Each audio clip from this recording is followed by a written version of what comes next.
Hey everyone, this is Zach at F Chalupa Batman. We are the Tripwire Pod. I'm joined today by Alex. How's it going today, Alex? Hey, not too bad. How's it going? Birds are 5-0. We got Dallas this week. The Phils advanced. Man, it's not awful being a Philly fan for once. And we all know I'm a Cowboys fan, so I had to wear my Micah Parsons military appreciation jersey as we are in the Cowboys versus Eagles this week. And I knew you were on here as a diehard Phillies Eagles fan, Philadelphia team. So we are, like I said, the Tripwire Pod. We are part of the Triple Play Fantasy family.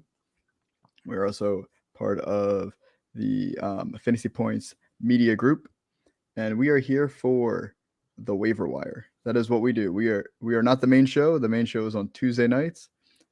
Make sure you guys follow those guys, but that's why it's important that you guys subscribe to our YouTube channel if you are watching, or make sure you're following us on the podcast as well. We appreciate if you drop a like on the video, but we are here to get you ready for week 6. I can't believe we're already talking about week 6. And shout out to Z2 Fantasy Toby. We miss you, man. Toby was with us last year. He's super busy now, living it up, but hopefully we can get you on sometime.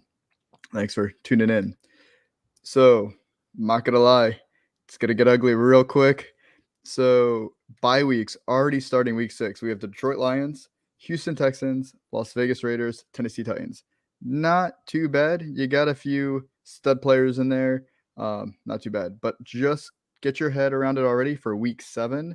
I know it feels crazy we're talking about week 7, but that's what's important about the waiver wire and making sure you're setting yourself up for success. So maybe you pick up somebody this week while they're cheaper, because you're going to need them in week 7. In week 7, we have the Buffalo Bills, Dallas Cowboys, Jacksonville Jaguars, Los Angeles Chargers, Minnesota Vikings, and the Pittsburgh Steelers. So a ton of starters that you rely on week in and week out will be out week 7. So Also, the Eagles. The Eagles are on their bye week 7. did I miss that? So that adds 4 more fantasy starters. Yeah, even worse. So why don't you get us started with quarterback, which I'll let you cover it, but man, is it bleak.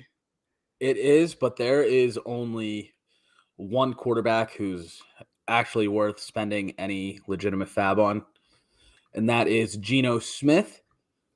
They wrote him off, but like he said, he didn't write back, and he is having a career year. He is the QB6 as of right now. Mahomes still has to play. That could change. He has 10 total touchdowns with only 2 interceptions, and he is 7th with 9 passing touchdowns. He's only rostered in a hair over 30% of leagues. In a 1 QB league, you can probably spend 10% of your remaining fab left. But if you're in a multiple QB league, I would be okay, honestly, spending all of it unless the top running back is available, because Geno Smith has shown to have that high floor with that safe floor, with that high ceiling. So he's one of those guys who, as your QB2, can be a set it and forget it, which is weird to say. Now, the rest of the guys on the list, you have Justin Fields, Jimmy Garoppolo, Marcus Mariota, and Zach Wilson. These are desperation plays where you can honestly get most of them, if not all of them, with a 0 bid. Yeah, and I will say, if you're in 2 QB leagues, none of these guys are actually available. No. And we're looking at under 50% rostered on ESPN. So there may be some guys on your league. I know every league is different. I hear it all the time. Not in my league. I get it. We're covering ESPN because they are the most popular platform. Their default is 10-team leagues, so I get their percentages are going to be a little different. Yeah. But understand that there could be a Trevor Lawrence out there. I know he hasn't looked great the last 2 weeks, but he's still solid. There could be, let's see, I'm trying to think who else is on a fringe. Guys like that, though. I mean, Jameis Winston, when he's healthy, just make sure you check your waiver wire. But really, Geno Smith, like you said, is our guy. And I just want to, how's it going, Jasper? Thanks for tuning in.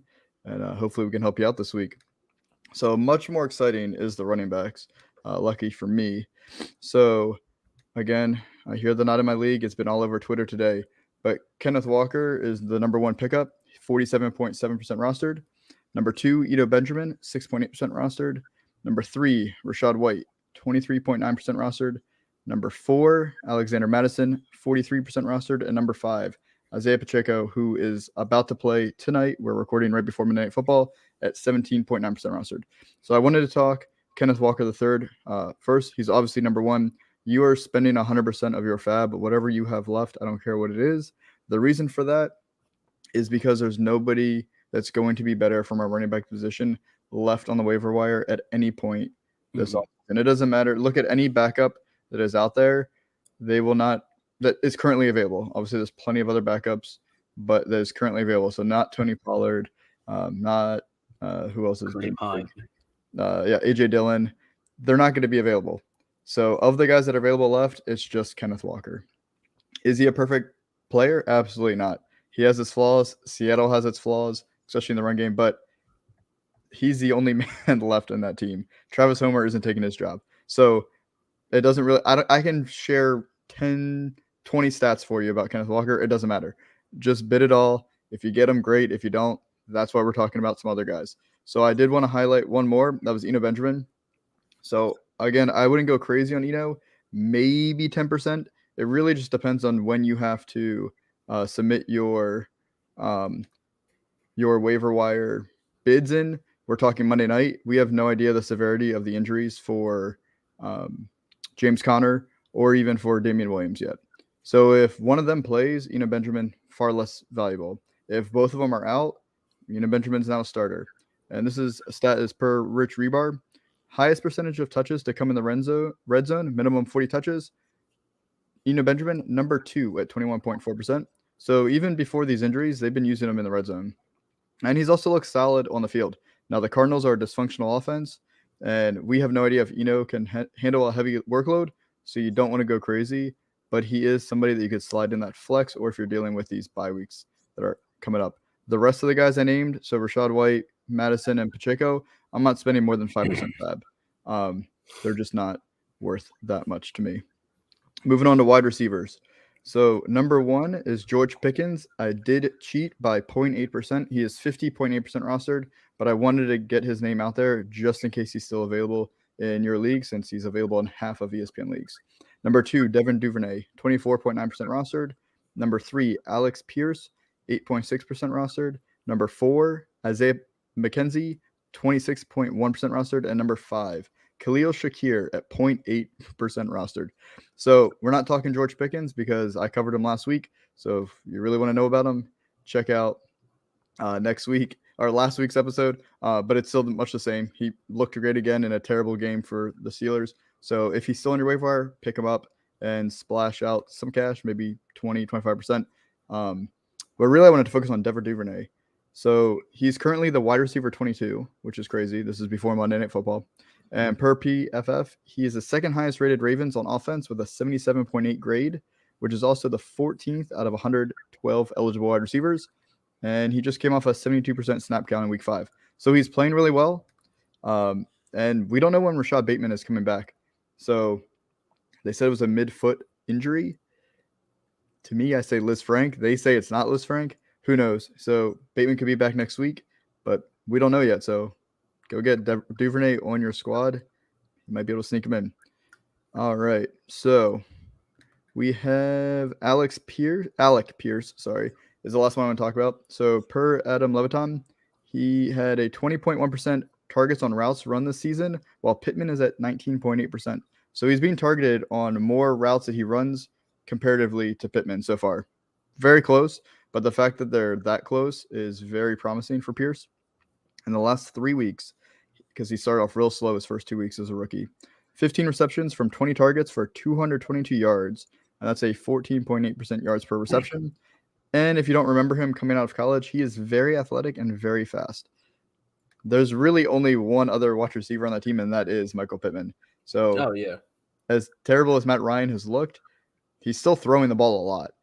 So I think Alec Pierce is one of those guys you can sneak in. Probably, I don't know how many people are in your league, unless it's a very competitive league, are really paying attention to Alec Pierce right now, especially because he played last Thursday night. You can probably get him pretty cheap. But if you're feeling like he's going to be targeted, then I would say, yeah, you're still putting in like 1%.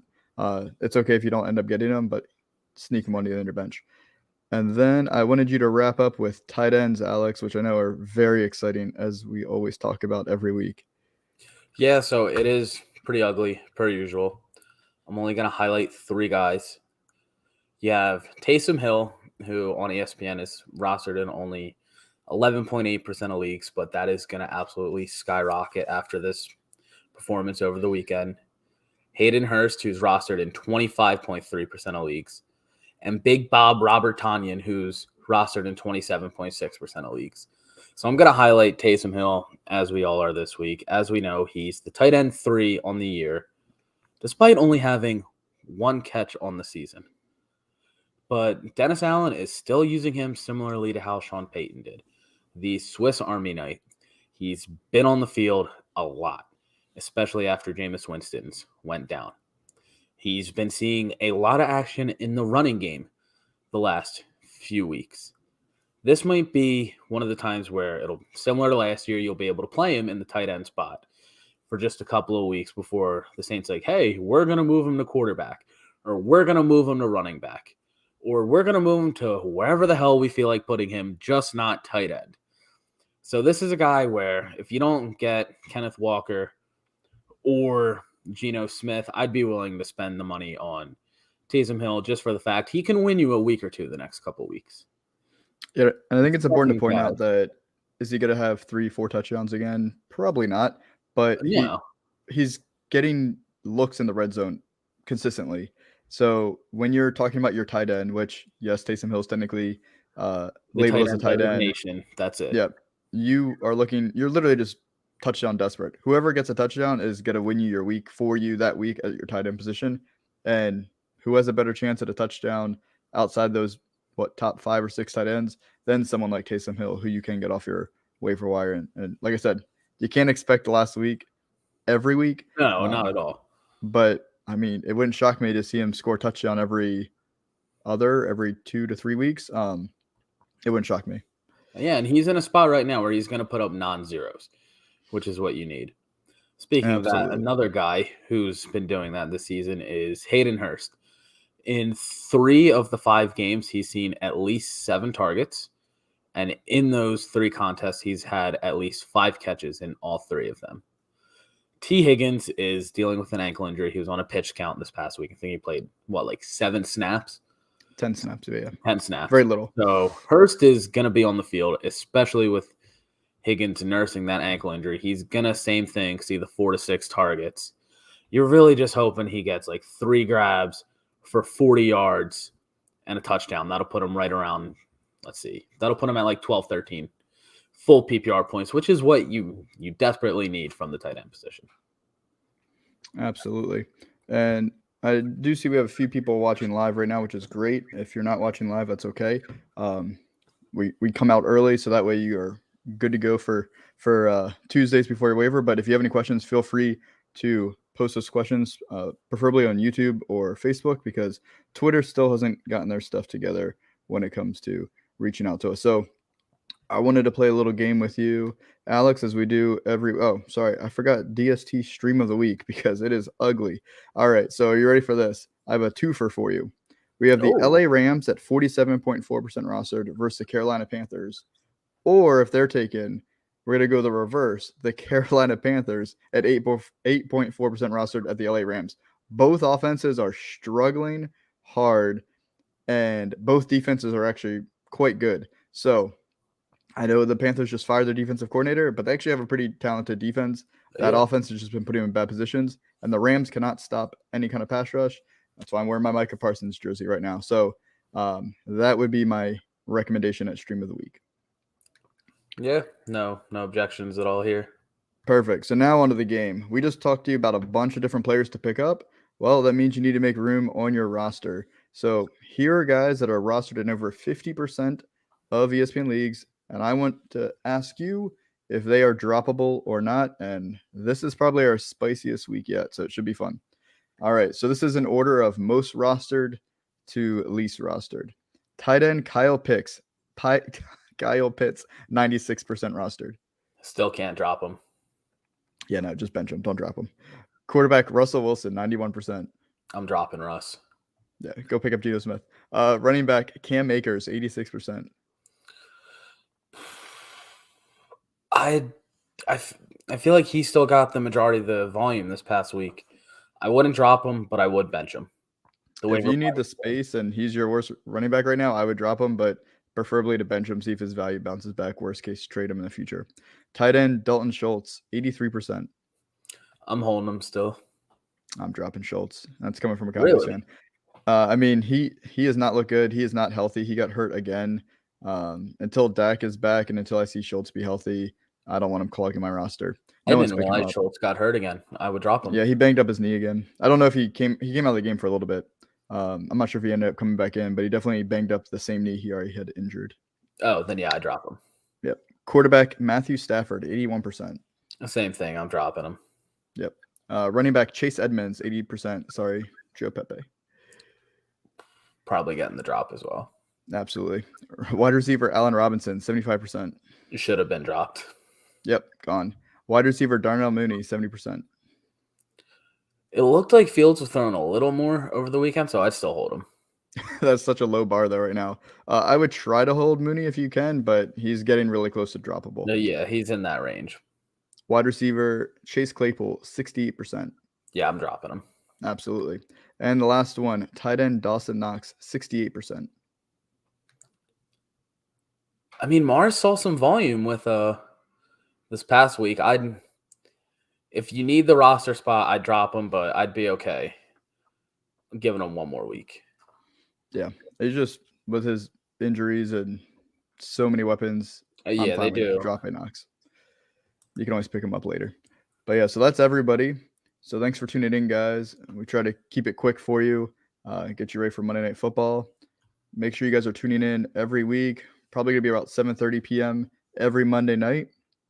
Hopefully we get Steve back next week. We had to do a last-minute scratch, unlike T. Higgins. He was feeling under the weather, so we did not put him in the 53-man roster. We didn't keep him in the game. Yeah, we took care of him. So we hope he feels better. Thank you all for tuning in. Like I said at the top, please go ahead, like the video. That's the best way to support us. Subscribe to the Triple Play Fantasy channel. We have a ton of great content coming out, not just football. We got you covered in every fantasy sport. And with that, have a great night, Alex. Enjoy Monday Night Football, everyone. If you're tuning in Tuesday, well, good luck. Hopefully you win your matchups, and let's get it to week 6. Have a good one, guys. Have a good one.